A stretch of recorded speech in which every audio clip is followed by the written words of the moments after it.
Backstage Anger in AEW, WWE Invading another promotion, and my review of the currently 2-hour, but let's not rule out 3, AEW Dynamite. I'm Ollie Davis, and this is the WrestleTalk News. Support WrestleTalk!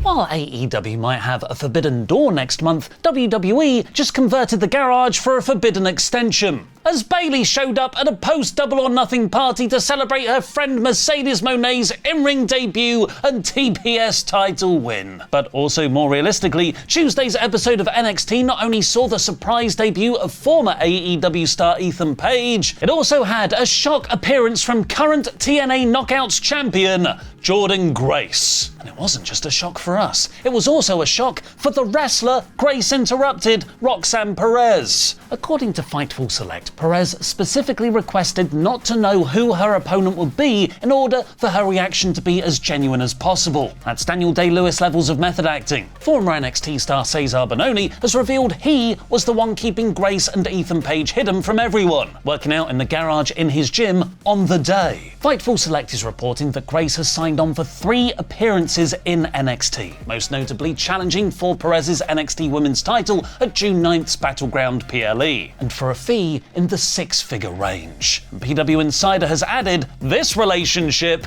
goes both ways. Apparently, Grace's program with Perez will not be the only WWE TNA collaboration in the days ahead, with some sort of NXT representation on future TNA events and programming as well. Dolph Ziggler WWE return confirmed. Who do you want to see from NXT show up in the Impact Zone with the first letters from their first and surnames turned around? Let me know in the comments down below. The Wrestling Observer's Brian Alvarez has written a post detailing the backstage atmosphere in AEW, noting that Double or Nothing underwent several script changes throughout Sunday afternoon, with many talent and staff not knowing what they're doing until as close to an hour before the show, and that, in general, talent are often flown into shows with nothing to do, while others are begged to travel last minute. After the initial 3 years of long-term, methodically booked programming, Tony Khan is said to now book TV week to week, and is said to be incredibly difficult to get hold of for talent, which is the opposite to AEW's first year, where Khan was easily available. But most offensively, Alvarez then compared the booking chaos of AEW in 2024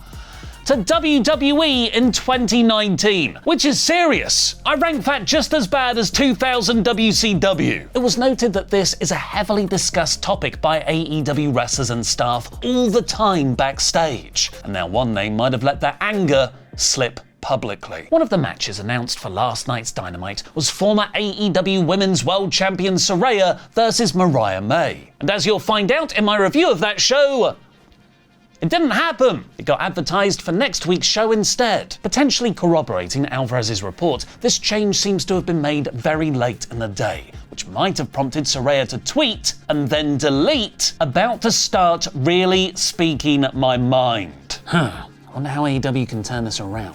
I know, I'll use the wrestling ring. Hey Luke, how do you think AEW can fix having too many wrestlers to devote TV time to? Oh, I don't know, maybe focus on a core group of talent. F*** off, Luke!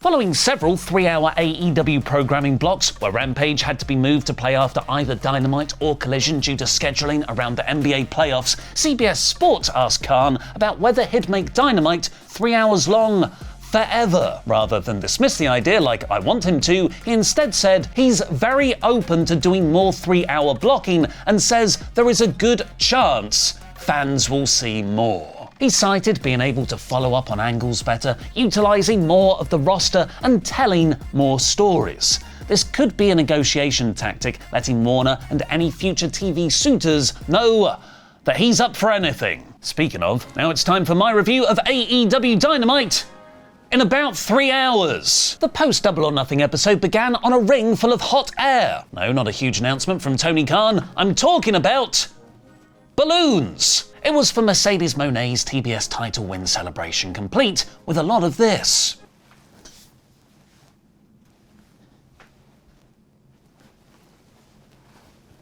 She wanted a challenger for Forbidden Door, but was interrupted by Sky Blue on the Tron, who revealed she was the one who attacked Monet 2 months ago in that angle that no one has talked about since. I appreciate tying up loose ends, but I found the execution of all of this, from Monet's now a babyface again delivery, the Sky Blue's cringy explanation of an angle I doubt she was ever originally behind, the bad kind of sports entertainment. Tony Schiavone quickly then announced, we'll get Monet versus Sky Blue tonight. Boy, that escalated quickly. The first match was an AEW World Championship feud epilogue of sorts, with Swerve Strickland beating Killswitch after previously beating his stepdad Christian at Double or Nothing. While the top champion wasn't in a prestige spot on the show here, it didn't matter as the full main event was dedicated to crowning his Forbidden Door opponent. And all of this segment was ultimately branded integration for HBO's new House of Dragons series. Huh. I wonder if dragons are the same as dinosaurs like Killswitch. I know, I'll use the wrestling ring.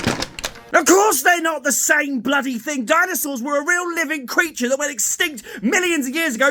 Dragons are a myth. They're a myth for some reason everyone's got all over the world, but they were a myth. They're a big lizard with wings and they fly around and they do stuff and people have all the F*** off, Laurie, they're the same! It had decent action and really protected Killswitch in defeat by having him shockingly kick out of the Swerve Stomp. Hopefully that's to keep him strong for his own Christian feud, as all that storyline momentum has been dropped since it was really hot 6 months ago. Swerve cut off a lock of Killswitch's hair for revenge, but he should have yanked it out if he wants to recapture his previous edge. Not that one.